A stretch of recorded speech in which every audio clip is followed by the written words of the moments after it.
Telugu Desam party నూతన కార్యవర్గాన్ని అయితే ప్రకటించింది. ఓ పక్కన జాతీయ పార్టీగా 31 మందితోని అలాగే ఆంధ్రప్రదేశ్‌లో 185 మందితో కూడా కార్యవర్గాన్ని కూడా ప్రకటించినటువంటి పరిస్థితి ఉంది. అందులో ముఖ్యంగా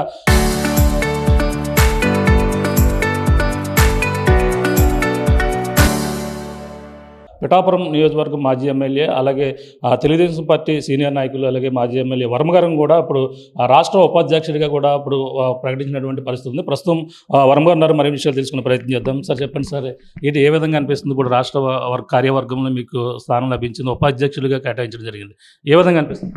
అంటే తెలుగుదేశం పార్టీలో కష్టపడి పనిచేసే వ్యక్తులకి గౌరవం దొరుకుద్ది అన్నది నిదర్శనం.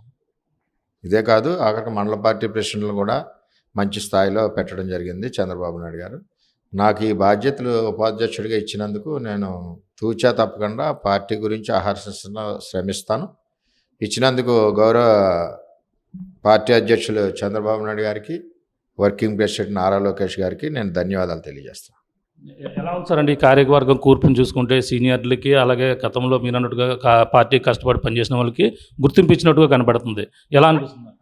ఇది నిజంగా చెప్పాలంటే యువగలం పాదయాత్రలో లోకేష్ గారు బాగా దగ్గరగా చూశారు కార్యకర్తల యొక్క కష్టం.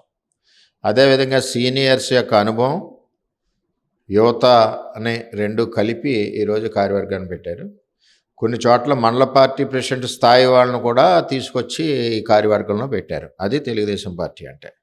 ఎవరైతే కష్టపడుతున్నారో వారందరికీ పొజిషన్ ఇచ్చారు. అదేవిధంగా ఆడపడుచులకు, మహిళలందరికీ కూడా సముచిత స్థానం కల్పించింది తెలుగుదేశం పార్టీ. రిజర్వేషన్ కంటా ముందు రిజర్వేషన్ ఈక్వేషన్ తోటే ఈరోజు 2 బాడీలు కూడా ఇవ్వడం జరిగింది. అంటే ప్రధానంగా చూసుకుంటే వర్కింగ్ కమిటీ ప్రెసిడెంట్గా ఇప్పుడు కూడా నారా లోకేష్ గారు కూడా ప్రకటించడం జరిగింది. ఈ పరిణామాన్ని చూస్తుంటే ఏ విధంగా చూడాలనుకోవచ్చు? వర్కింగ్ ప్రెసిడెంట్ అంటే పార్టీని ఇంకా బలోపేతం చేయడానికి ఆయన స్టెప్ బై స్టెప్ పనిచేసుకుంటూ వస్తున్నారు. అందులో తేడా ఏం లేదు. వర్కింగ్ ప్రెసిడెంట్ పెట్టడం వల్ల ఏంటంటే ఒక పక్కన చంద్రబాబు నాయుడు గారి అభివృద్ధిలో, అమరావతి నిర్మాణం, పోలవరం నిర్మాణంలో ఆయనకి టైం షెడ్యూల్ బిజీగా ఉంది. ఈ పార్టీ నడపడానికి పార్టీలో ఉన్న గ్రీవెన్సెస్ కానీ పార్టీ ఇంకా బలపెట్టడానికి లోకేష్ గారికి వర్కింగ్ ప్రెసిడెంట్ ఇచ్చారు.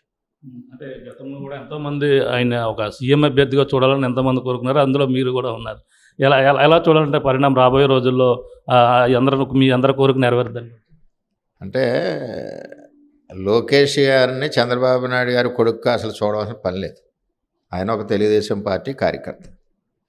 మీరు అడిగిన ప్రశ్నకి మా తెలుగుదేశం పార్టీలో కింది స్థాయి కార్యకర్త నుంచి మా స్థాయి వరకు కూడా భవిష్యత్తులో ముఖ్యమంత్రి నారా లోకేష్ గారు కావాలన్నది చాలా దృఢ సంకల్పంగా ఉంది.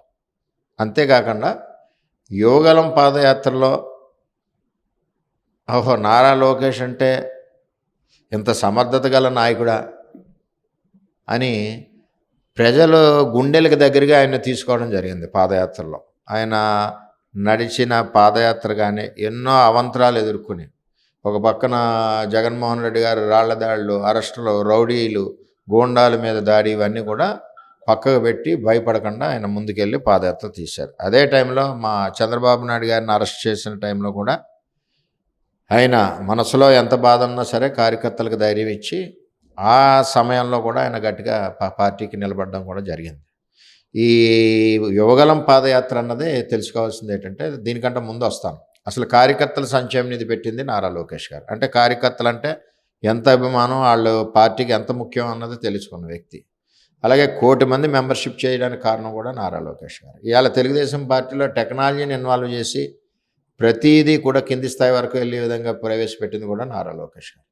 ఇన్ని రకాలుగా ఆయన చేసుకుంటూ ముందుకెళ్తూ ఉన్నారు.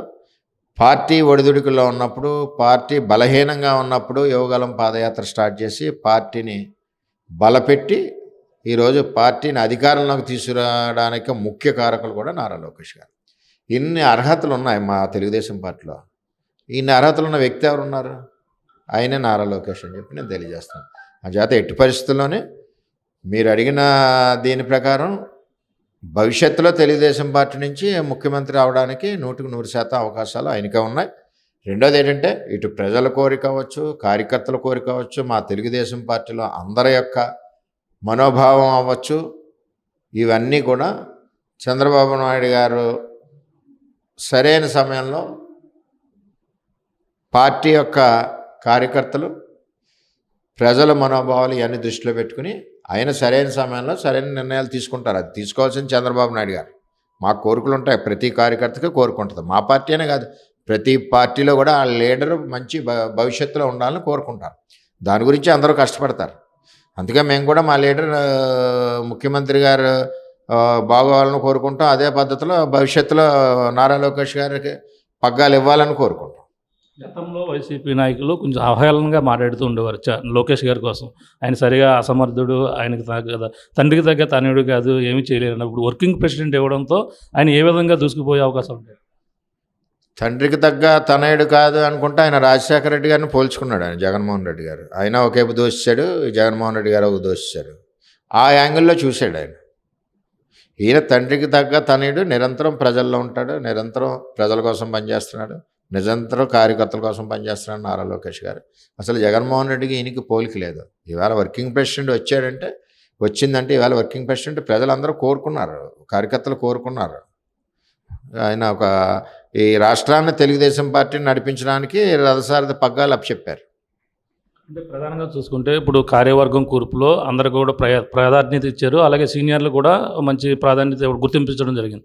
ఆ గుర్తింపు పార్టీలో తప్ప అలాగే పరిపాలనలో విధానంలో పెద్దగా లేదనేది కూడా కొంతమంది సీనియర్లు, అందులో మీలాంటి వాళ్ళు కూడా కొంచెం అవకాశం ఇస్తారని కూడా చూస్తున్నారు. మరి ఈ యొక్క కోరిక పరిపాలనలో లేదనుకుంటే ఒక లీడరు ఎంతో ఎక్సర్సైజ్ చేసి చంద్రబాబు నాయుడు గారు కానీ లోకేష్ గారు కానీ ఎవరికి ఏమి ఇవ్వాలి, ఎవరిని ఎక్కడ పెట్టాలన్న దానికి మనం అనుకుంటాం, మీకు పదవి లేదా, నాకు పదవి లేదా అని. ఒకరికి పదవి ఇవ్వాలంటే దానికి బోల్డ్ ఎక్సర్సైజ్ ఉంటుంది. అన్ని రకాలుగా వాళ్ళు న్యాయం చేయడానికే ప్రయత్నం చేసుకుంటూ వెళ్తారు. అందులో కొంతమందికి అవకాశం రావచ్చు, కొంతమందికి కొన్నాళ్ళు వెయిట్ చేసే పరిస్థితి రావచ్చు. ఇవన్నీ ఉంటాయి. అంచేత మనకేదో ఇప్పుడు అవకాశం లేదు, ఇది లేదని మనం నీరు గారిపోవాల్సిన అవసరం లేదు. ఇది పార్టీ కష్టపడి పనిచేస్తున్నాం 23 ఏళ్ళ నుంచి. చంద్రబాబు నాయుడు గారి మాట తూచే తప్పకుండా మనం పనిచేస్తూ ఉన్నాం. ఆయన ఆదేశాలు, లోకేష్ గారి ఆదేశాలతో ముందుకు వెళ్తూ ఉన్నాం. పార్టీ అంటే మాకు పిచ్చి. అంచేత పార్టీయే గుర్తిస్తుంది సరైన సమయంలో, ఎప్పుడు గుర్తించాలో, ఎప్పుడు ఎవరెవరిని తీసుకోవాలన్నది గుర్తిస్తుంది. ఈవేళ నన్ను ఉపాధ్యక్షుడిగా పెట్టాలి, పార్టీకి సేవకు అన్నారు, పార్టీకి సేవ చేస్తాం. అలాగే ఒక 1 by 1 ఎవరికి ఏది ఇవ్వాలన్నది ఆ లీడర్ యొక్క ఆలోచన. లీడర్ ఆలోచన ఎప్పుడు కూడా కష్టపడే వాడికి అన్యాయం చేయకూడదన్న ఆలోచనతో ఎప్పుడు తెలుగుదేశం పార్టీ ఉంటుంది. అంటే ఒక్కొక్కటి కూడా మీరు అంటే ఇప్పుడు చేసుకుంటూ వస్తున్నారు. అలాగే నియోజకవర్గంలో కూడా ఇప్పుడు సీటు త్యాగం చేశారు. మీ కుటుంబ సమేతంగా కూడా అప్పుడులో మొత్తం అంతా కూడా గెలుపు పవన్ కళ్యాణ్ కృషి చేశారు. కానీ ఇంకా రాలేదు, మొదటి విడతలోనే ఇస్తారన్నారు అనేది కూడా కొంతమంది కార్యకర్తల్లో కూడా అసంతృప్తి కనపడుతుంది. మరి మీ విధంగా మరి కార్యకర్తలకు ఏ విధంగా మీరు చెప్తున్నారు? ఏ విధంగా? మా తెలుగుదేశం పార్టీ కార్యకర్తలందరూ కూడా పార్టీ నిర్ణయాలకి మేము కట్టుబడి ఉంటాం. చంద్రబాబు నాయుడు గారు పని చేయమన్నారు, పనిచేసాం. కుటుంబాలతో సహా పనిచేస్తాం. భార్య పిల్లలతో అందరం, నేనే కాదు, మా భార్య మా పిల్లలే కాదు, మా కేడర్ పిల్లలు భార్య అందరూ కూడా కలిసి పనిచేసి ఘన విజయం సాధించాం. అదేంటంటే తెలుగుదేశం పార్టీ ఆదేశాలు, ఆ పార్టీలో ఉన్నాం కాబట్టి. ఇప్పుడు అంతేగాని మనం ఈ విధంగా చెప్పుతున్నాము. ఎలాగ చెప్పుతున్నారంటే కొన్ని స్పీడ్ బ్రేకర్స్ ఉంటుంటాయి, కొన్ని చోట్ల కొన్ని ఇబ్బందులు ఉంటుంటాయి. ఆ ఇబ్బందులన్నీ కూడా లీడర్కి, నా వలన లీడర్కి ఇబ్బంది కలిగే పరిస్థితి నేను ఎప్పుడూ ఆలోచించను. నేను ఎప్పుడూ లీడర్ నా వలన సంతోషంగా ఉండాలి, నా లీడర్ చంద్రబాబు నాయుడు కానీ లోకేష్ కానీ అని చెప్పి అనుకుంటాను తప్పితే నా వలన వాళ్ళకి ఇబ్బంది పరిస్థితి వాతావరణం రాదు. కొన్ని సందర్భాల్లో కొన్ని అడ్డిల్స్ ఉంటాయి. సమయం సందర్భం వచ్చినప్పుడు అధిష్టానం చూసుకుంటుంది. అంటే ఈ విషయంలో కొంచెం ఇవ్వలేదు అంటే అవమానం కింద ఫీల్ అవుతున్నారు, లేదా ఇంకా వెయిట్ చేసే వరకు కూడా చూసే అవకాశం? నేను పదవి గురించి నేను ఆలోచన చేయట్లేదు. అవేళ సీటు త్యాగం చేసినప్పుడు కూడా చంద్రబాబు నాయుడు గారిని అడిగింది పురుషోత్తపట్నం ఎత్తిపోతలో ఏలేరు ప్రాజెక్టు అడిగాను. ఆ రెండు తప్పితే వేరే అడగలేదు. పార్టీ నిర్ణయం తీసుకుంటుంది, ఎప్పుడు ఇవ్వాలో, ఎప్పుడు ఏం చేయాలో, ఎక్కడ పెట్టాలో అన్నది పార్టీ ఆలోచనకు తగ్గట్టు మనం పనిచేస్తూ ఉంటాం. ఎప్పుడు లీడర్కి ఇబ్బంది కలిగే పరిస్థితులు ఎప్పుడు కూడా ఏ నాయకుడు చేయకూడదు.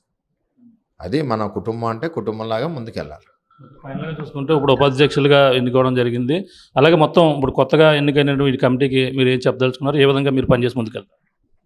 ఈ టీము రేపు 2029లో తెలుగుదేశం పార్టీని అధికారంలోకి తీసుకురావడానికి, రేపు కూటమిని అధికారంలోకి తీసుకురావడానికి తెలుగుదేశం పార్టీ 174 నియోజకవర్గంలో ఇంకా బలోపేతం చేసి వర్కింగ్ ప్రెసిడెంట్ మరి నారా లోకేష్ గారు, అదేవిధంగా కేంద్ర జాతీయ ప్రెసిడెంట్ చంద్రబాబు నాయుడు గారు, పల్లా శ్రీని గారు, ఇలాగా మొత్తం పార్టీ యొక్క మెయిన్ పర్సన్స్ ఆధ్వర్యంలో 2029లో మళ్ళీ సీట్లు తగ్గకుండా గెలుపొందడానికి ఈ టీం ఉపయోగపడుతుందని నా అభిప్రాయం.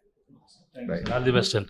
ఇది పరిస్థితి ప్రస్తుతం ఏదైతే ఇప్పుడు ప్రధానంగా తెలుగుదేశం పార్టీ ఇప్పుడు కమిటీలు ఏర్పాటు చేసిన నేపథ్యంలోనే రాష్ట్ర ఉపాధ్యక్షులుగా అలాగే ఎస్పీసీఎన్ వర్మ గారిని ఇప్పుడు ఎన్నుకున్న నేపథ్యంలో ఇక్కడైతే పిఠాపురం టీడీపీ కార్యాలయం వద్ద అభిమానులు భారీ ఎత్తున అయితే తరలి వచ్చి ఇక్కడైతే సంబరాలు జరుపుకుంటున్నటువంటి పరిస్థితి. అలాగే పార్టీ కమిట్మెంట్ చేసి అలాగే తమ అనుభవాలని అందులో పుంజుకుని ఎన్నాళ్ళ నుంచో పనిచేసినటువంటి వారికి ప్రాధాన్యత కల్పిస్తూ ఇచ్చిన నేపథ్యంలో కష్టపడి పనిచేసి మళ్ళీ 2009లో కావచ్చు మొత్తం పార్టీని మరింత బలోపేతానికి అయితే మా వంతు కృషి చేస్తాం. పార్టీలు పదవులు కాదు మాది ముఖ్యం, అలాగే ఒక సిన్సియర్ కార్యకర్తగా పనిచేసిన గుర్తింపుగా నాకు ఈ యొక్క గౌరవం లభించిందని కూడా చెప్పుకొస్తున్నటువంటి పరిస్థితి అలాగే ప్రధానంగా ఉందని చెప్పాలి. ఇది కూడా తాజా పరిస్థితి. కేవలం అనిల్తో ప్రకాష్ RTV పిఠాపురం.